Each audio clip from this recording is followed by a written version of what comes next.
Welcome back to my World in Flames Global War Solitaire Play series. We are now in March, April of 1940. I've went ahead and put out all the reinforcements onto the board. Nothing too crazy, just reinforced where I could with the troops I had. So you can kind of see where we're at right now. We're looking at Europe. So Germany is going to hope for some better weather to move through the French line. Italy is going to get involved soon, I think. I say that every video, so who knows? But I think they're probably getting close to getting involved. I need to figure out how to best use their surprise impulse versus the French. That's kind of the trick here.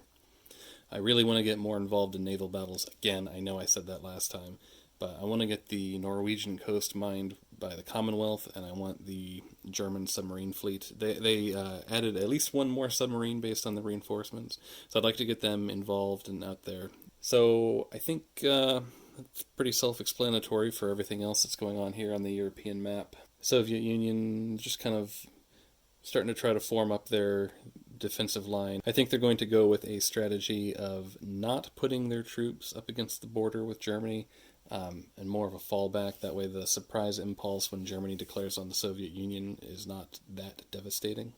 And I think I mentioned this at the end of my last video. I think my inexperience here is, I don't know about catching up with me, but I think I keep misplaying little things here and there that are possibly compounding to be a big deal. Especially with the naval battles and just not having many. I think that Germany should be trying to target the Commonwealth convoys more than they are. But yeah, that's the situation over here in Europe. And then over here in Asia, Japan's going to continue to move forward based on the weather. Commonwealth needs to take care of that partisan unit over in India. I think the plan is for the Soviet Union to declare war on Iran soon. But yeah, with that, I've already put the reinforcements out, like I said, so we'll get started. Alright, we'll start by determining initiative. Green is Axis, red is Allies. They tied. So on a tie, the side that had the initiative last time does not get it this time. I don't think the Axis will ask for a reroll. I don't think anything that they're doing requires that they get out ahead of the Allies here. So the Axis will let the Allies have the initiative without asking for a reroll. Next up, I will roll for weather. So the weather at the end of the last turn was 8, which means there is a modifier of 2 to the dice I'm about to roll. 7, so that'll be a 9. 9 in March, April is fair everywhere except for rain in the Arctic. I'll start with the Commonwealth. They're going to do a naval action. And I'm just going to move some ships all around, move some up to the Norwegian Sea, add a few more to the North Sea, bring some out to the Bay of Biscay, Cape St. Vincent, and also the Atlantic Ocean. And I'll also do a little bit over in the Asian Pacific map, and I'll come back with the results of that. Alright, at the end of the naval action, I moved the 6-4 out here on the newly built Queen's transport, moved the Mediterranean fleet back out to St. Vincent, strengthened the Bay of Biscay, got fleets out in the North Sea and the Norwegian Sea, and you can also see that the Atlantic has some fleet in it. And I moved on a transport this militia from Australia up to Singapore. And this force has moved into the Bay of Bengal.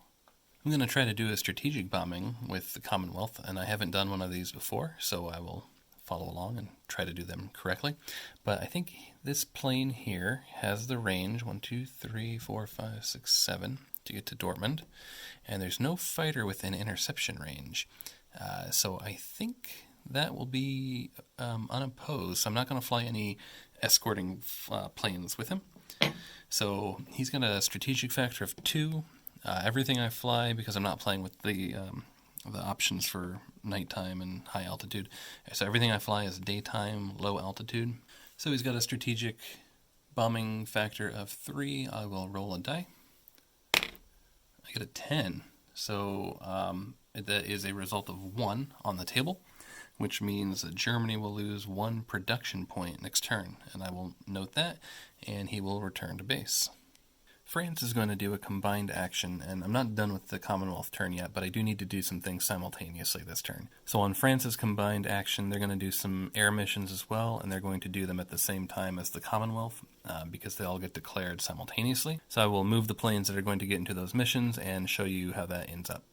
Alright, so the Commonwealth has moved some bombers and escorting fighters to this hex, and France has moved a bomber and a fighter here, and also one fighter that's acting as a bomber here. Some of these are a bit desperation, but the idea is that if we can flip some of these over as the allies, then that will really reduce the potency of the attack coming from Germany on the next impulse. So I'll go through and do the resolution of each of these one at a time. And the German fighters have intercepted here, and there were already fighters here. There might have been one here too.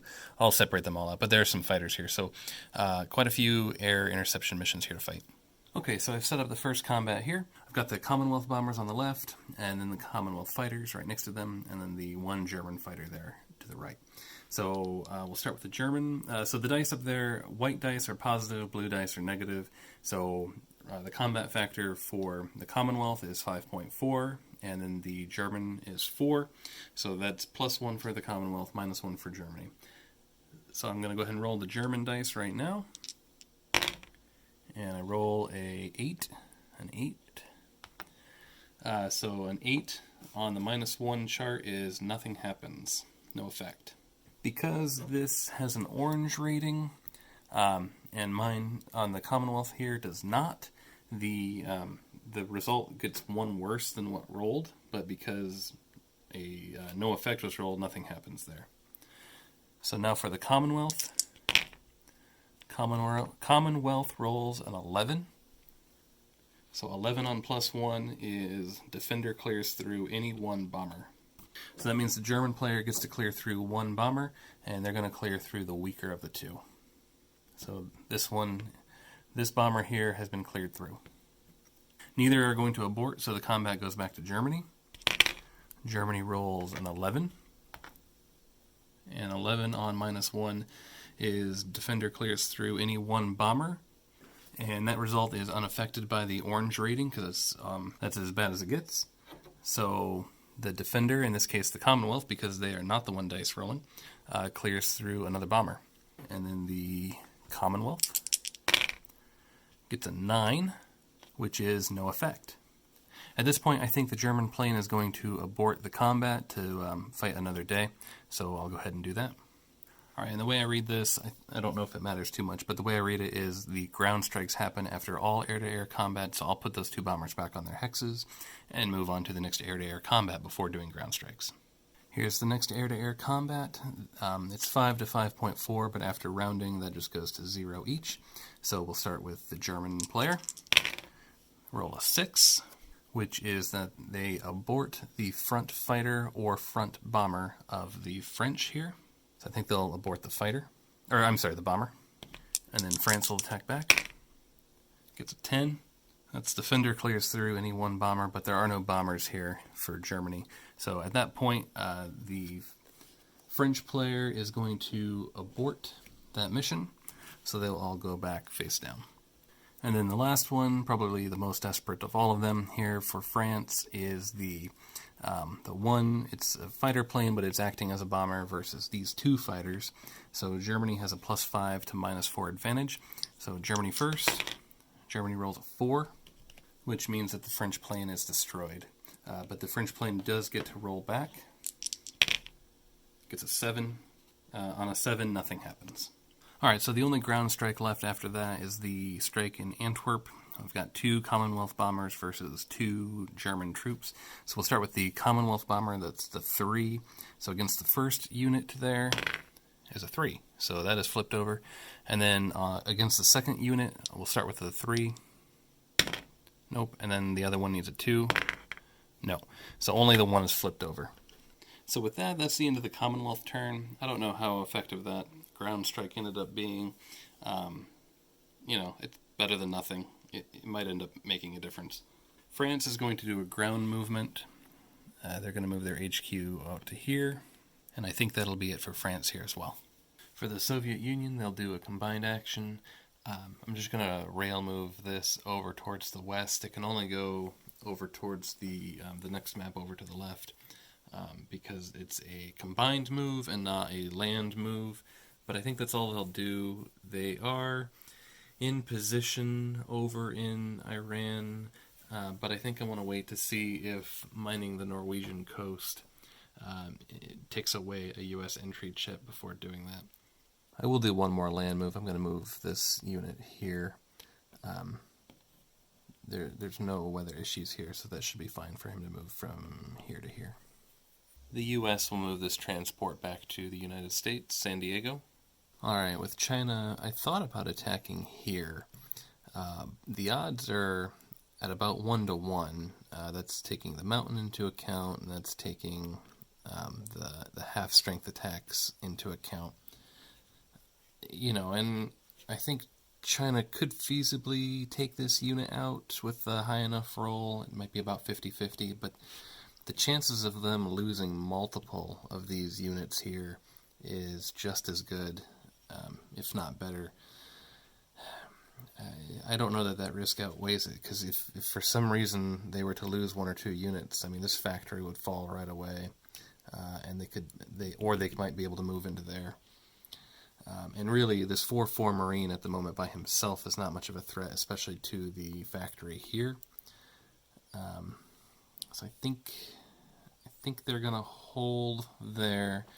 I think this militia is going to sit here. That is a mountain and also a factory. Also gave thought to moving one of these 2 units back to here because it seems like Japan is going to be able to take this hex probably next turn. And the other issue there being that it could potentially be overran if I take one of those 2 units away. It would require use of offensive points, but that would be pretty bad as well. Also, there's a city there. It just feels like that should probably be defended and at least make the Japanese work for it. But these will move just one step closer. I realize I made a mistake. I probably should have moved one of these 2 units here north. And maybe I'll go ahead and still do that. But that way one of these could have come in right here at that location. I don't know, I'm timid to attack because, well, like especially in this location here, it is possible for China to defeat this one unit here, but the cost of defeat is really quite high there. There are some outcomes that 3 of these units could even be destroyed, which would, I don't know, that seems like it'd just be devastating. And the loss of this would not be great for Japan, but like there's enough behind it that they'd probably be able to fill in, but a loss of 3 of those Chinese units there would be pretty big. Okay, for the Axis, I think this is going to be a pretty big turn. The weather is good. So during the declare war phase, I think Italy is going to go ahead and declare war on France. So we'll get Italy involved here. I'll bring out their reserve units. And the other thing that's going to happen is Germany is going to use offensive points. This HQ here is going to do offensive points. I'm doing a land action, and so I'm doing HQ benefits with this one, so it's going to cost me 5 plus 2 times 3, so 11 offensive points, and I'll be able to increase the combat factor of up to 6 land units on this turn. Italy will be doing a combined action. Okay, the land attacks that Germany is going to do, everything in this hex and this hex are going to attack here. And everything in this hex is attacking here. And I'm going to fly a few different airplanes. France used all of their airplanes to attack Germany, so there are no fighters that are able to support right now. So these bombers will just get in for free. With the HQ benefits I'm using that on all of the land units here, here, and here that are involved in this attack to double their attack value. The range is 3, and here it doesn't matter about weather or zones of control or anything. So these are all within 3 hexes of that HQ right there. The defending French HQ is going to use HQ support. So the dice roll modifier here is 6.5. That's 4-to-1 odds with the plane and the double strength units here, attacking here, and then minus the 1.5 for the reorg value of that HQ. So 1 to 5, it'll move to 7. Yep, it moves to 7, got a 5. So it's plus 7 to this is the dice roll modifier. And I roll a 12, so that'll go to 19. So 19 is half the remaining attacking land units stay face up. I lose 1. I would lose an extra 1 if there was a city, a mountain, a forest, a jungle, a swamp. So the Germans will lose 1. The French will lose both of their units. And half of the 1 remaining German unit will stay face up. So unfortunately, this means Germany will be losing the 7-3 unit. But the 9-4 will stay there. Because the French units weren't defending in France, these do not go to the cadre pool. So now Germany does have this hex open here that I guess the British could move into, but that would really surround them for the future turn. So we'll see how this ends up playing out. And then this hex right here, I've got 10 points of tactical factor, but as that is a forested hex, that'll only go to 5. The attacking combat value here is 10 in this hex, doubled to 20. And then I've got 11 in this hex, which will stay at 11 after being doubled because I'm having it because of the river. So it should be 31. It's 31 plus the 5, so 36. It's 36 combat to 9. And they'll use HQ support here as well. So this is another plus 7 dice roll. It's just plus 7, not plus 6.5 this time. So 17 plus 7 is 24. So both of the French units are destroyed. And I'll figure out which German units to move in here. Okay, I had a lot of units moving around. I think I did this correctly. So these units moved up here. I've got a few planes back here. And on Germany's next turn, they'll fill in. There is one turn right now where technically this British unit could move here. I don't know if they're going to do that. That doesn't seem like it might be the best move, but we'll see what the situation is at that point. But Germany has gotten into here and wiped out 4 of the French units while only losing 1 of their own. So I'd say that it was pretty successful for them. Alright, so Italy's action is a combined action. They've got 1 naval movement. And so they can move all of their submarines as one of them. So they are going to do that. They've got one that's just a little bit off screen here that's moving into the 2 sea box. This one's going to move into the 3. This one's going to move into the 4. So they're going to try to take out the French convoys here. Italy will flip over one of theirs to initiate combat here, or to do the search. They're committing them. So all of the subs here are committed. Oh, and this is also moving here. Alright, so I'll roll the dice for the search roll. Alright, we get 8 for the Allies, and 5 for the Axis. So because I've got this nav here, that 5 does actually mean that there's a combat here. So it'll be a combat between, I need to figure it out, this sea box and the French convoy points. And Italy will have 13 surprise points here because France gets 0 because they're surprised. France rolled an 8, and then the highest modified sea box here is a 5. So 8 plus the 5 is 13, and France doesn't have any to offset that with. Alright, so deciding what type of combat it's going to be, I'm not going to use surprise points. I may choose to make it a naval air combat, but I'm not going to do that. Instead, I'm going to make it a submarine combat. Alright, France has 0 anti-sub warfare factors because they don't have a full 5 convoy points here. And they don't have any other ships here, so that is just the... so they don't have any.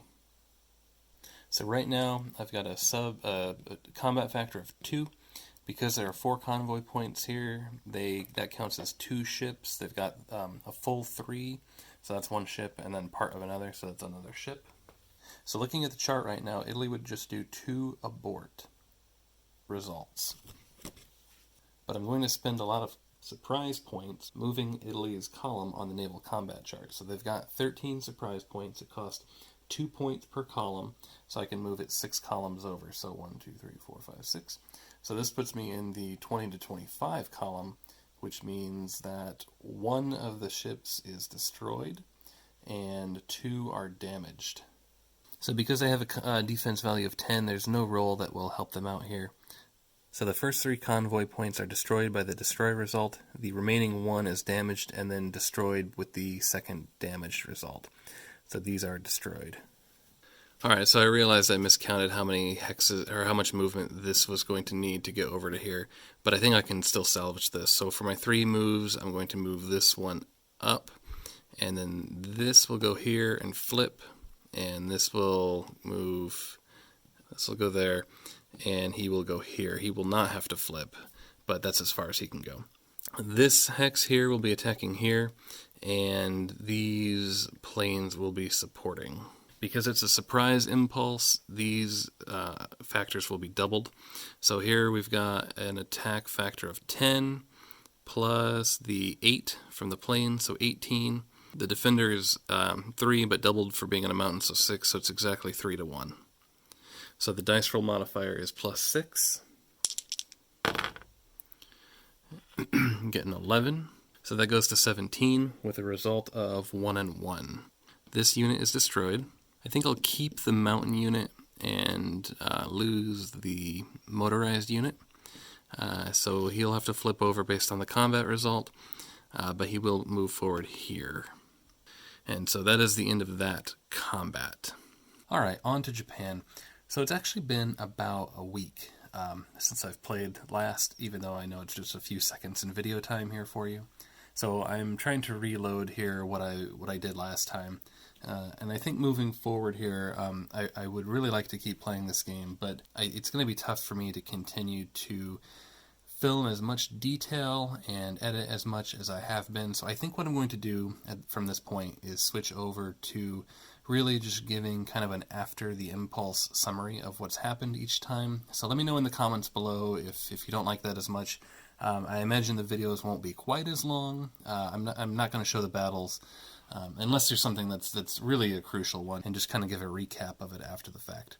I also saw that in the last video I talked about the Burma Road here being closed off from the interior of China right now. That is actually not true. The Burma Road goes this way. I think I was under the impression it went along this railroad, but right now China does still control the Burma Road. And in addition to that, there are factories here, here, and here, which are currently cut off from all of the resources inside of China. So, I don't know. Again, it's been a week. I probably miscounted or miscalculated the number of actual build points China should have right now. And it may have behooved me to trade resources with China. So I'm just acknowledging that I messed some of that up, and I'm going to try to account correctly here moving forward. So having said that, I'm going to do Japan's turn here, and I will come back with a summary of that when I'm done. So Japan had a surprisingly disappointing turn for them. They had combats here, and didn't really win either of them. So in both situations, the Chinese army lost 1 of their 2 units here, and here, the Japanese army lost 1 of their units. And so for both of these, all of the attackers had to flip face down, so I had to use 2 of the HQs to flip some of them back over. So really not a great turn for Japan. They were really hoping to take both this hex and this hex, but the defenders there for China really held out. So it'll be interesting to see what China does on their turn, on their impulse. I don't know if they're going to fill in this hex here with maybe the HQ. I'm not sure what they'll do here. So Japan, on the next turn might be able to capitalize on taking out the units, because it was 2 to 1 units lost, China and Japan. So we'll have to see there. The other interesting thing for Japan is this Marine unit could potentially make their way to the capital, but then these 2 units here might come down and attack, and these are communist units, so they do not have the half attacking modifier. So they might be able to handle that unit there if he was to go to the capital. But it's an interesting idea. I'd have to move the HQ down there to make sure that he stays in supply. But just trying to figure out as Japan how to get around the line here. Next up, it'll be the Allies' turn. I just rolled weather and got a 4, which is actually pretty bad weather almost everywhere. Storms and rain. The only area that's got some fair weather that we'll be in right now is the North Monsoon Zone. So maybe a pretty quick set of impulses here. Okay, so as I mentioned, I'm going to try to just film sort of what happens at the end of the impulse now. Let me know in the comments below if you'd rather see me, if you'd really prefer to see the individual actions of the impulse. I think this is going to be a more sustainable way for me to move forward, however. So, but let me know what your thoughts are as we go. So, just finished up the Allies' impulse. The weather is pretty bad everywhere. The Commonwealth took a land action, and I am doing this here. I don't know. This is probably not ideal. But I moved the HQ that was here over into this hex here. These 2 units are going to try to make an escape into the North Sea. Next turn, I'm planning on moving these transports out into the North Sea and bringing them back to the Commonwealth. The Commonwealth, I think, has determined that this battle is basically a lost cause here, and they're going to try to preserve the units that they have. However, this 5-5 motorized unit here ended up moving into Brussels. There was a German fighter plane, a pretty good fighter plane, sitting there, face down with no land units to support. So, just trying to do what damage they can to the Germans. They overran that airplane there, and the Germans lost it. And so that airplane was this here, which is a pretty good anti-air fighter. So mistake on the German player's part, being me, but yeah, I shouldn't have landed that there. The other thing that this unit is going to be doing here in that location is hopefully slowing down the Germans that are in this area. They'll either have to fight him or ignore him, but he's exerting a zone of control here, and just generally being a nuisance. The Commonwealth also attacked the partisans over in India. They were a 0 strength unit, so those are gone as well. France did a combined action. They moved the Moroccan unit over this way. They moved the armor unit up, just trying to shore up the defenses here a little bit. This hex here is now a little bit weaker, but it's about a 1-to-1. I think it was 1-to-1, maybe it's 2-to-1. It was a pretty low odds attack if Germany decides to move into this hex here. And really at this point, this is much more of the danger area right now. Anyway, France also decided to move some of the units up here. I know they're kind of up at the top of the screen, but this mountain unit moved over 1 just to try to block Italy's mountain unit from moving down here into the port. And France also moved all of their ships out into the Western Mediterranean. I think they're going to try to get away right now and get over to Algeria, just so that they're not overrun. And so that they can continue to fight on, and then they'll probably end up making their way all the way around to Senegal, I assume, if Italy does indeed take Algeria at some point. But they also initiated a battle here in the Mediterranean. Italy did not commit their subs, but there was 1 naval air bomber there, this one here actually. The weather's not great, but both the French and Italians did manage to spot each other. So what ended up happening there was a naval air combat chosen by France, just to try to damage this plane here. There is a carrier with a plane in this stack. And during the combat, the Italian plane went first and boarded the French carrier plane, and then the anti-aircraft fire from the fleet aborted the Italian nav. So that's all that really happened there. And then over here in China, China did a land action, and so I made a few decisions here. I moved forward here with one of the units to try to reinforce this city again. I think this spot is going to be pretty important to at least hold for another turn to protect this city from being attacked until the Chinese units can fill in. And also, there is a unit coming in next turn into this city, so I'd like to leave one space open for that production as well. So that's why there's only one unit here. The only Japanese units around that can attack this one would be from this hex, and they're both face down right now. So they don't pose too much of a threat. It's also across a river. China also decided to move out of this location here and start reinforcing in this direction into the mountains. I think the way that China is going to continue to defend here is they're going to retreat to the mountains, and they're going to try to hold on to the territory that they've got left with the mountains and behind. So like their capital, this factory here, and the resources here. This factory here they left for a few reasons. It's a blue factory, so if Japan were to take it, Japan can't do anything with it. If Japan takes it, it's a city, which is a U.S. entry check. It might add a U.S. entry token if Japan takes that. And there are no resources right now getting to here from China anyway, so they're not using this factory anyway. Because they are cut off from any of the transport going this direction. And if I were a better player, I would have probably realized that the Burma Road could be used to bring in resources, but I have not done that yet. I might try to do that next turn, but they do still have two factories here to use. But I think overall they're going to try to preserve their units and move this direction into the mountains and protect the factories and cities that they've got down here.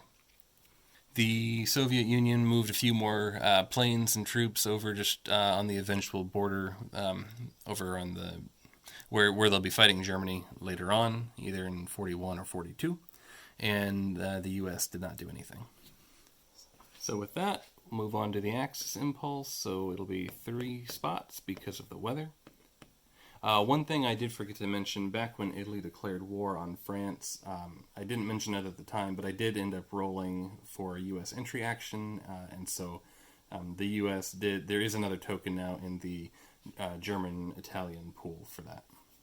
Okay, so after the Axis impulse, we'll start with Italy here. Italy moved some more of their troops over from Libya. They are now over here off the Italian coast, which is reasonably safe because France has already went ahead and moved their navy out here, so they're not going to be able to do anything about this turn.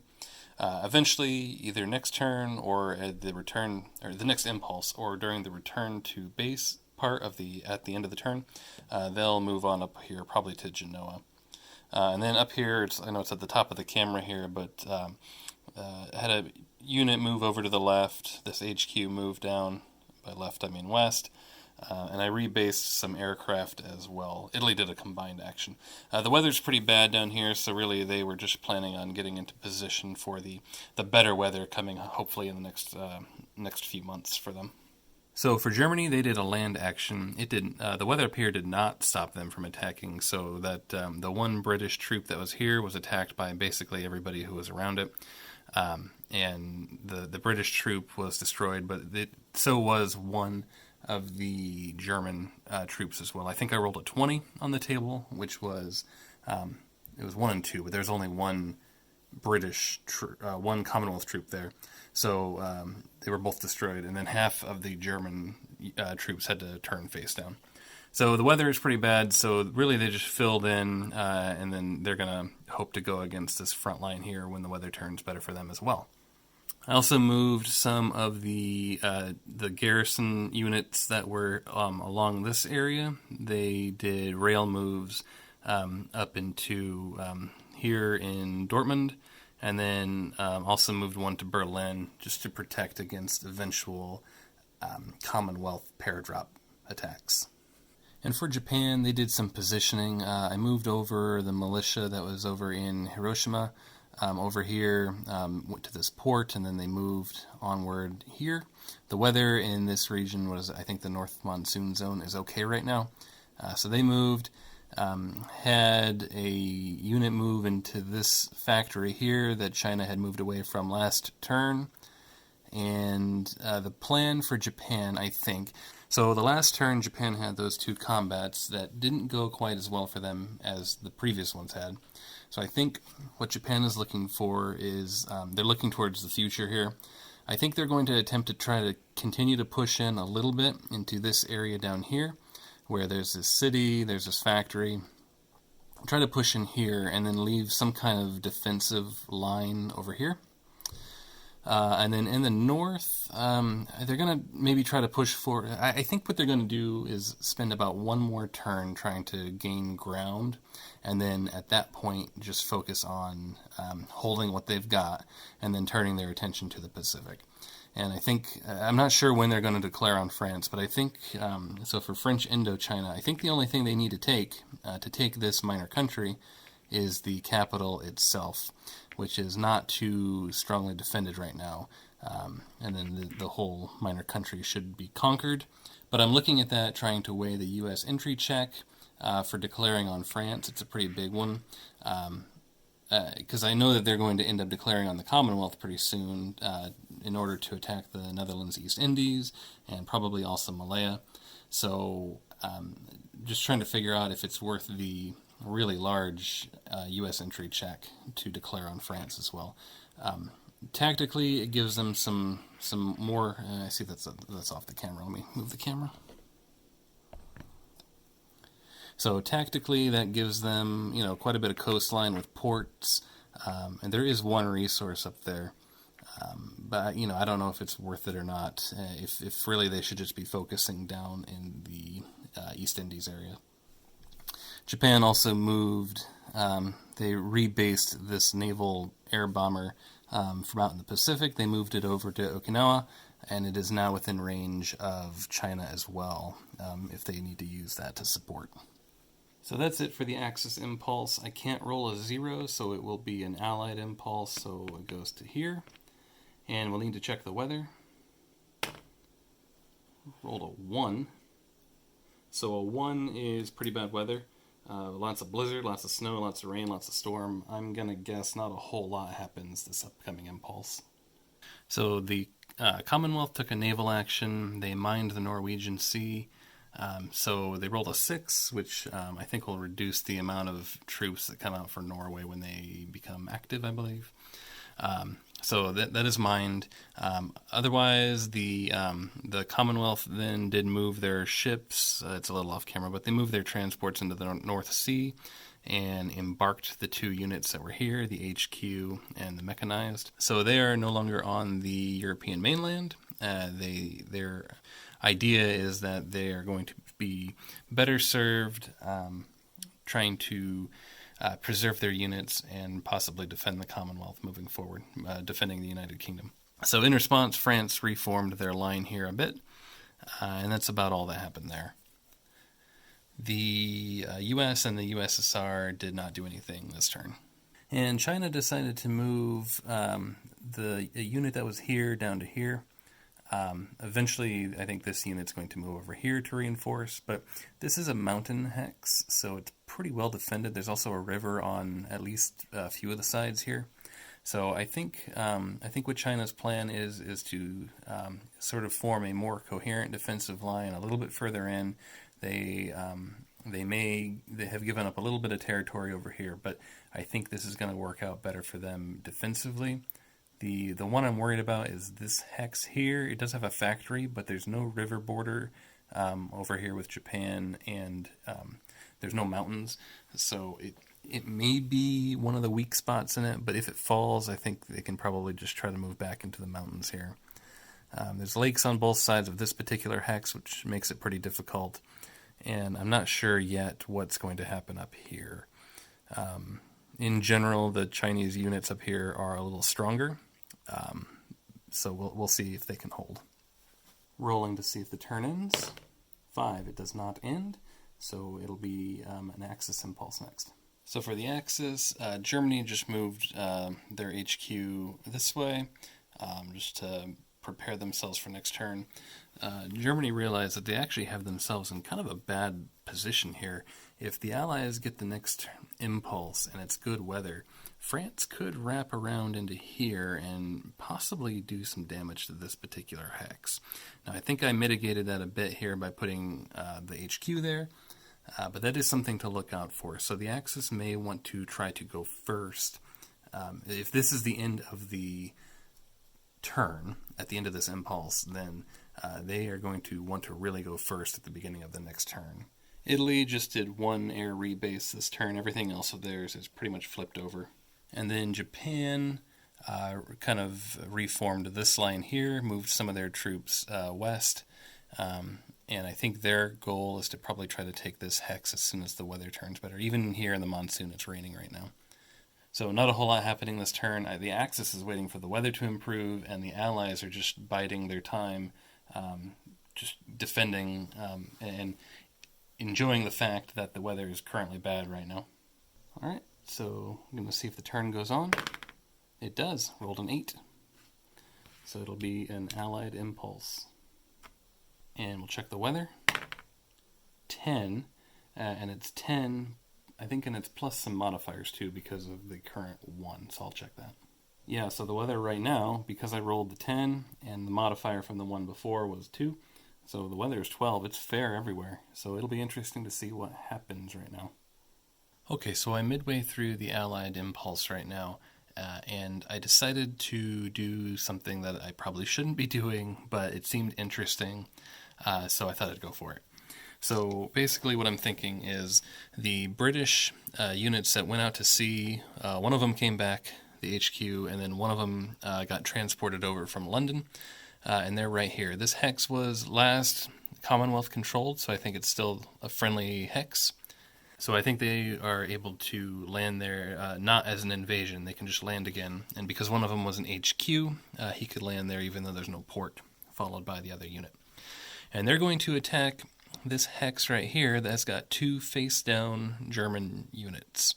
And they're going to bring in a naval bomber from a little further north, as well as an escorting fighter. The other battle that I'm doing is right here in this hex, and I've moved everything that was there down here.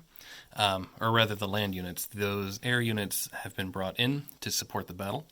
This is really probably not a very smart decision, but as somebody with the benefit of being able to see how the war actually ended up happening in the past, I know that Germany moved through pretty quickly to Paris, and so what I'm thinking here is that's basically inevitable at some point. So France has good weather right now. They've got a lot of units there, and they've got a chance to do a lot of damage to 2 pretty powerful units right now for Germany. They also have the opportunity to lose a lot of their own units, but it seems like that might happen anyway. So if they are able to roll a really good roll here, they could really put Germany in a tricky position here moving towards Paris. Or they might roll poorly and do the exact opposite and really just open the door for Germany to move in. But I figured it would be kind of interesting to see how it went, so that's what I'm doing. Okay, so I will start with the Commonwealth Battle up there. So I have battleships up in the North Sea. They're in the 1 box, or they're in the 2 sea zone, but it's a 1 shore bombardment box. So adding that in, plus the 1 from the ground support, there are 2 flipped over units there for the Germans, and the Commonwealth is using HQ support. So all of that added up together is a combat modifier of 7.1. So here's the fractional odds roll. 2. There, I moved the camera so that we can see that better. So that roll was a 2. So this combat will have a modifier of plus 7. Okay. So that could not have gone any better for the Commonwealth. They actually just destroyed both of the units, both of the German units up here, and overran that plane. That is devastating to Germany. Okay, so moving on to the combat with the French. So the modifier here with the German ground support, and they're both using HQ support, so the total combat modifier comes out to be plus 1.7. Much less odds of success here than the one that we just had with the Commonwealth. So here's the roll for the fractional combat. 10, no. So this battle will have a combat modifier of plus 1. France is really looking for a big roll here. Wow. And they get a pretty big one. That's 16 plus the 1 is 17. So that's 1-1, which really is probably about as good as France. That was pretty good, really. So I think Germany is going to have to take this really good 9-4 infantry unit. They lost that. The HQ is okay, but all of France's units have to flip over. Now, that's not a huge deal because we are way at the end of the impulse track. And so they will almost certainly flip over on the next turn. So that's something to keep an eye out for if Germany gets another impulse during this turn. So here's what it looks like at the end of the impulse. That was absolutely devastating for Germany, I think. Even though they didn't lose everything, they lost well above what they probably should have there. I still think they probably have the upper hand here, but I think they'll be able to push through. They still have some offensive points to use, and I think they'll be able to do it. But that was not what they were hoping for with a fair weather turn here at the end of the impulse, or at the end of the action. I should point out, I did the shore bombardment here in Antwerp. I'm pretty sure that's okay to do because this is an all-sea hex side here, I think. Correct me if I'm wrong, but that's how I'm interpreting that, and that should be here. So here's where we are. France and the United Kingdom or the Commonwealth rather, have pushed in a little bit into Belgium. I expect that they'll probably get pushed back next turn. But I would expect Germany to unleash their offensive points and make a hole through the line and push to Paris. But that was not what they wanted to see at all. I'll show it in a second here. I'll show what they've lost this turn, and it's quite a bit. So that was what France and Commonwealth did. France shifted a lot of their units around. The U.S. and China did nothing, and the USSR moved just a few troops around. They did relocate a few planes over towards Iran as well to help with that upcoming fight. Okay, and with that, we'll roll to see if the turn continues. 5. No, the turn ends. And because it was an allied impulse at the beginning and the end, this will move over towards the Axis 1 spot. So here is a look at everything Germany lost that turn. A few of them were because of the attacks that they made at the beginning of the turn, but a lot of that was the damage that was done by the Allies there at the end. That really was... I was not expecting Germany to take those losses. It's going to be tougher for them to continue, I think. Okay, so everything has been returned to base. Everything has flipped over in final reorganization. Here's what I'm buying in production this time around. So for the U.S. entry action, I chose the destroyers to the Commonwealth. So that's why you see so many ships here. A lot of these, so this top grouping here came out of the construction pool. And I guess I didn't realize, or I had forgotten, that some of them are 0 cost to build for their second phase. So really they should have been getting built a long time ago, and I forgot to do that. But the rest of these cost normally either 1 or 2, so they were either free or very cheap based on that U.S. entry option. And then these, I'm building more ships, building a battleship, a bunch of light ships, a paratrooper, some carrier planes, and a land bomber. So a lot of stuff going into the construction circle for the Commonwealth. For France, I'm building all of their militia units to get them out. Their goal is to hold as long as possible, and so I think these will help do that, as well as a garrison. China's got some infantry coming out. The United States is building a land bomber and their amphibious transport, and they're also finishing the repair on the Saratoga. And then the Soviet Union is building a bunch of infantry here. And here are the Axis construction options. Similar to the Commonwealth, I noticed that Germany had a 0 cost ship in the construction pool, so finally building that. And then a few more armor and mechanized units here. For Italy, they don't have a whole lot of points at the moment to build with because they aren't getting any resources from America now. So they really need to try to take the resources from France if they want to try to keep expanding. So they just are building an infantry. And then Japan's building a carrier, an amphibious transport, militia, and some airplanes. And so with that, that brings us to the end of the turn. So a few things. First off, it's been a little bit of time, calendar time, from the beginning of the turn to the end of the turn, from when I started playing the turn, from when I ended the turn. I think it's the longest I've probably gone to play a turn. Just other things came up this week. So I'm a little fuzzy on what happened at the beginning of the turn. But basically, the major takeaways here are that Germany pushed forward over here into France early on. The weather turned bad. And then at the very end of the month, the weather turned good for one quick Allied impulse, and they made the most of it. The Commonwealth and France went in and destroyed quite a few German units. They pushed back along the line there, and I think Germany, they're going to probably push forward here, but they certainly lost a few units in the process. So, not sure if that's something that I'm doing wrong and how I'm playing Germany. I feel like that probably isn't supposed to happen.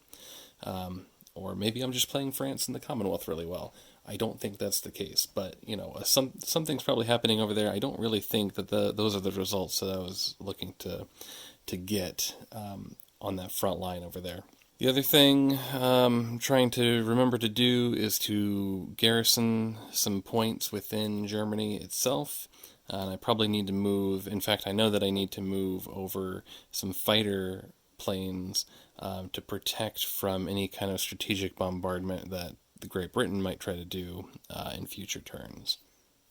One thing I'm going to try to do moving forward here with the naval units, I feel like I did a little bit better job this time with Commonwealth in defending their convoys, putting a few ships in the 0 box and the 1 box and the 4 box where possible. But something I need to do moving forward is to not feel restricted to just the fleet markers. I probably don't need as many ships guarding each location as I used last time. And something that I read in the guidebook, as well as just realizing as I played this last turn, is that if you commit ships to a sea area, they are committed for the turn, and so there's benefit to having them sit in a port to react to the enemy. So something to keep in mind. It's definitely handy to put some ships out there for defense, but it would be nice to also keep some back to react appropriately as well. And that's something that France moved all their ships out into the Western Mediterranean.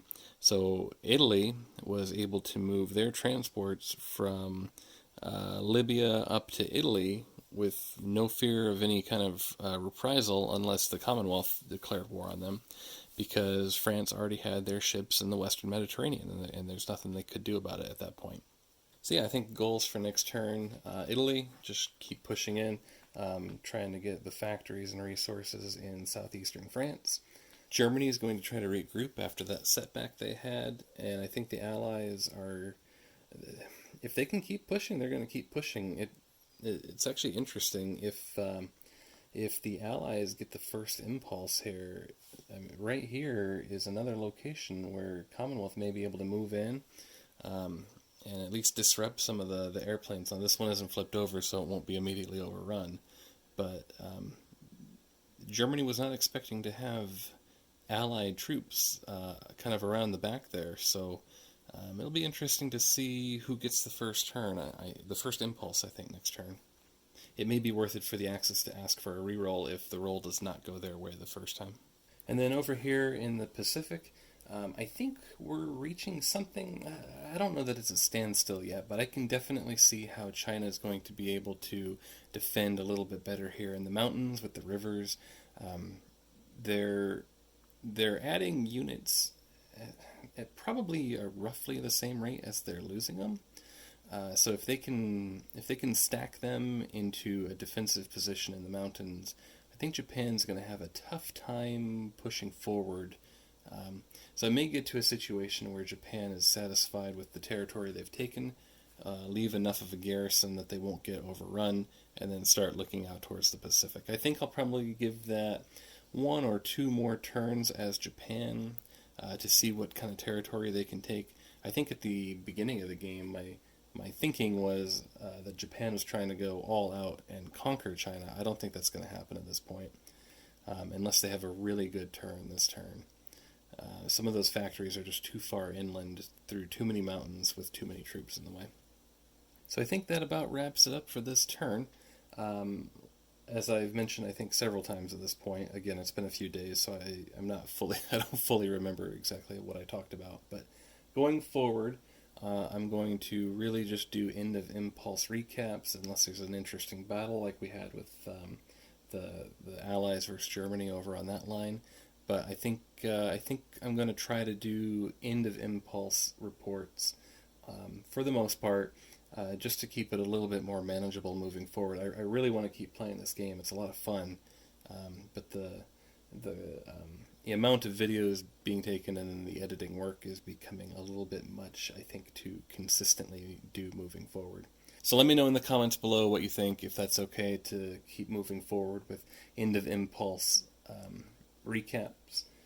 So again, thanks for watching, and be on the lookout for the May-June 1940 video coming out hopefully soon.